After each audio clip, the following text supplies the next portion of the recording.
En we gaan de eerste vrouwelijke gast zich eens even laten voorstellen. Goedenavond. Goedenavond. Hoe heet u, wie is u en waar komt u vandaan? Nou, ik ben Nikki, Saas-Flix. Ik kom uit Simpelveld en ik ben 34 jaar oud. Uit Simpelveld. Kijk eens, we hebben normaal Kerkrade, Heerlen, Nieuwenagen, Landgraaf, Brunsum. En vanavond hebben we voor Simpelveld. En Nikki die is hier vandaag om aandacht te vragen voor iets speciaals. En ik heb u altijd gezegd, de Parkstad Cultuuragenda, daar kan eigenlijk alles in. Van schutterij tot, ja, noem maar op, kijk maar terug. Hè. Je ziet het, alles kan erin. Vandaag een even iets serieuzer thema. Daar gaat Nikki zo meteen op inhaken. En complimenten dat ze er is. Grote complimenten. U zult dadelijk begrijpen waarom. Nikki, waarvoor ben je hier en waarom wil je daar aandacht voor? Neem je tijd en vertel het de luisteraars maar. Nou ja, allereerst wil ik Guido bedanken, want dankzij Guido ben ik hier. Guido Gulpers, hè, zijn naam mag wel even genoemd worden. Dankjewel Guido, dan weet je dat bij deze ook. Ja, en ja, mijn moeder die is ziek geworden. Ik ben een actie gestart en dat wilde ik eigenlijk onder aandacht brengen. Ja, wat gebeurde er namelijk precies? Het proces wat je moeder meemaakt, daar gaan we het dadelijk over hebben. Maar wat is hetgeen waarvoor je aandacht wil? Ja, waar werd jouw moeder mee geconfronteerd? Laten we dat even vooropstellen. Nou, mijn moeder die kreeg acute leukemie. En ja, dat is eigenlijk een ziekte wat je toch wel regelmatig hoort, maar nog niet altijd wat mee gedaan kan worden. En ja, het killercelonderzoek, dat is nog ja, eigenlijk klein, zeg maar. Of niet hoe noem je dat? Het killercelonderzoek? Ja. Ja, ik ken die naam niet, dus daarom vraag ik het even. Ja. En dat is eigenlijk waar ook ik die sponsorloop voor gedaan heb. De sponsorloop komen we dadelijk even op terug. Een acute vorm van leukemie, daar wil jij dus aandacht voor. Niet alleen die sponsorloop, je hebt al een sponsorloop gedaan, komen we dadelijk op terug. Maar ook in het algemeen wil jij dat daar aandacht voor is en dat er ook gedoneerd wordt. Ja. Huh? Nikki, jij vertelde net, je moeder werd dus geconfronteerd met acute leukemie. Laten we het even hebben over de snelheid en het proces wat je meemaakte met je moeder. Dit is het meest emotionele. Ik heb de zakdoekjes heb ik hier voor het geval dat het nodig mocht zijn. Laten we hopen dat het niet nodig is. Maar als het nodig is, ik ben in de buurt. Oké, dank. Vertel, Nikki. Nou ja, het is eigenlijk heel raar begonnen. Mijn moeder die had continu ontsteking in de wang, zeg maar. Ja. En mijn moeder wilde ook eigenlijk ja, niks van antibiotica-kuur. En toen is ze uiteindelijk toch naar de huisarts gegaan. Een antibiotica-kuur gekregen, nog een gekregen. En omdat ze steeds moe was, zei de dokter nog van... ja, misschien heeft u wel de ziekte van Pfeiffer. Oh ja. En ga maar eens bloed prikken. En ik weet ook niet waarom. Dus ik zeg ook nog tegen mijn moeder van... mam, ik weet niet waarom ik dit hardop zeg, maar als je maar niet het K-woord hebt. Ja. Nee, kind, dat heb ik niet. En ja, een dag daarna belt pap me en alle staten op van... ja, het bloed van mama is niet goed, we moeten nu acuut naar Sittard.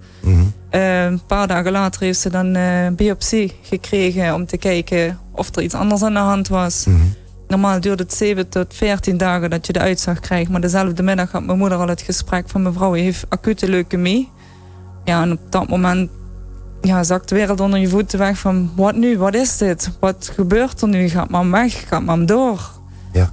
Ja, en een paar weken later kregen we dan te horen dat mam de agressieve vorm had van de leukemie. Krijg je er dan nog eens even overheen? Dus een acute vorm en dan ook nog eens een keer een agressieve vorm? Ja. En ja, ze kreeg dus continu ook bloed bijgezet en bloedplaatjes bijgezet. En toen ze te horen kreeg dat ze de agressieve vorm had, toen kreeg ze dus ook te horen dat ze maar 5% kans had dat de chemo aansloeg, dus de overlevingskansen. En zoals mijn moeder was, ach King, ik ga 5% en dan ga ik voor. Zou ook kunnen zeggen, ik ben terminaal. Dus, ja, nee, maar laten we wel even wel zijn. Hoewel ze niet meer onder ons is, ik heb normaal altijd een petje op. Hè? Ik doe wel het petje af voor de gedachte die ze op dat moment had. Want doe je dat niet, ja, dan weet je dat het sowieso afgelopen is. Hè? Als je je laat hangen, dan gaat het zeker fout. Wij waren in het proces aanbeland wat jij met je moeder meemaakte. De acute leukemie en ook nog een agressieve vorm ervan. Je krijgt dan te horen, hè, agressieve vorm. Je leven stort in elkaar. Je moeder heeft 5% kans om het te overleven. Ja, dan grijp je aan elke strohalm vast, toch? Mm. Hoe heeft ze dat gedaan? Ja, hoe moeilijk ze het ook vond, ze heeft eigenlijk het een positieve draai gegeven. Mijn vader heeft mijn moeder daarin ook heel veel gesteund. Mm-hmm. En mijn broer zei, ach mam, het is maar een getal. Je vertel ik, dat zit je bij die 95%. Of het is maar een getal, weet je. Je hebt toch nog een kans. En de wonderen zijn de wereld nog niet uit, zegt precies, de ander. Hè? Ja. En dus ze is eigenlijk iets gaan doen wat ze eigenlijk nooit wilde. Chemo. Mm-hmm. Is er toch tegenaan gegaan. Heeft 2 keer 10 chemo's gehad. En toen hebben de artsen eigenlijk al gezegd van mevrouw, we stoppen ermee. Ja, het slaat niet aan. Ja. Dus de procentuele kans dat het aansloeg, dat was die 5%. Ja. Ja, en dan ga je een hele zware fase in, hè? Ja. Want dan is het laatste strohalmpje wat je had, valt dan weg. Zonder al te diep in de emotie te gaan met je. Want ik vind het nog steeds knap dat je hier bent. Hè? Dat heb ik in het begin al gezegd. Dan ga jij... je rende al, denk ik, toch? Hè? Ja. En jij zegt toen op dat moment, ik wil een sponsorloop gaan doen om verdorie dat daar meer onderzoek wordt gedaan naar dat, hoe noem je dat nog eens? Het killercelonderzoek. Ja. En je bent toen een sponsorloop gaan doen. Wanneer was dat? 22 augustus. 22 augustus. En je moeder was toen amper een week dood, volgens mij. Hè? Nee, mijn moeder is 30 juli overleden, dus 3 weken. Ja, 3 weken. Ja. En je had natuurlijk al sowieso het lood in de schoenen. En toch neem jij dan op een gegeven moment het initiatief. Omdat jij, laten we maar zeggen, net zo positief in de wereld staat als je moeder. Om dat te gaan doen. Petje af. Ik ga het toch even pakken. Dat petje. Ik ga het toch even pakken en toch even op en afzetten. Want ik doe het wederom voor je af. Datzelfde petje. Hè. Hier zie je het nog eens. Ik doe het voor je af. Daar is een behoorlijk bedrag bij elkaar gehaald. En bij elkaar geharkt door jou. Je hebt het enorm zwaar gehad bij die sponsorloop. Hè. Kun jij in 2 of 3 korte zinnen verwoorden hoe lang was die sponsorloop en wat heb je in die loop meegemaakt? Het is een gewone marathon, dus 42,2 kilometer. Gewone marathon, natuurlijk. 42 kilometer, eventjes op de poekel. Ja, vertel maar verder, Nicky. Ik heb wel een paar marathons gerend. En vorig jaar wilde ik een tegen borstkanker doen. Dus ik had zoiets, dit jaar ga ik voor mama doen. En de hoop dat het nog wat kon betekenen. Mm-hmm. En tijdens die loop dacht ik van mama heeft veel harder gevochten. En ik wilde gewoon harder gaan. Maar door rugklachten die me naar de benen introkken, ging het niet zoals ik wilde. Maar dankzij goede steun is dat toch... hebben ze me echt tot aan de finish gekregen. Kijk, en die rugklachten. Ik zeg niet dat je moeder misschien heeft gezegd van Nicky, loven ze langzamer, King, is niet jouw vuur. Ja. Nee, ik zei wel van elke 10 kilometer is 1 maand. En mijn moeder heeft 4 maanden gevochten. Dus het werd gewoon elke 10 kilometer zwaarder. Ja, maar jongens, 4 maanden. Hè? Je moet er niet aan denken. Je zit nu naast je naaste op de bank of lekker in de tuin. En ja goed, de andere is er morgen niet meer, bij wijze van. Maar binnen 4 maanden deze aardbol verlaten, ja, dan gaat er een behoorlijk zwaar proces door je heen. Hè? Die sponsorloop die heb je gedaan, maar je hebt laten we zeggen, op jouw Facebookpagina. Hè? Ja. Hoe kunnen ze jou vinden trouwens? bij www.nikki-tegenleukemie.nl. Oh jee, dat moet je nog een keer zeggen, want dat heb ik niet goed verstaan. Dus spreek even rustig die website uit.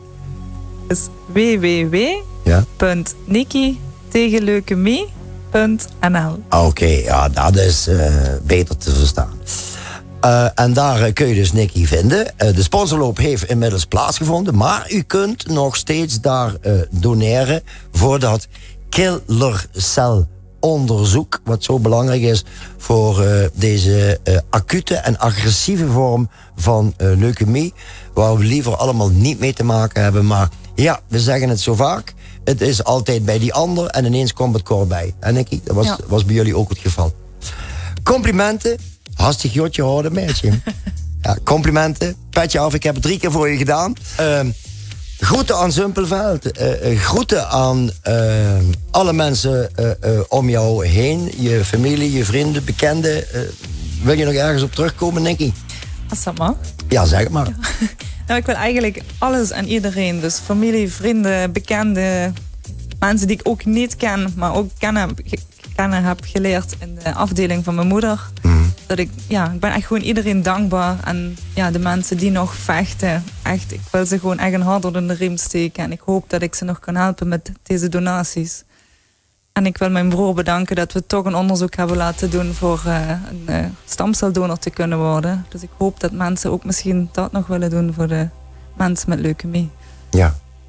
Dus ja, u hebt het gehoord. Ik heb er niets meer aan toe te voegen. Grote complimenten dat je hier was. Groeten aan iedereen die mij nog niet kent in Simpelveld. Er zijn er niet zoveel, maar... En nogmaals, dankjewel. En groeten aan Guido.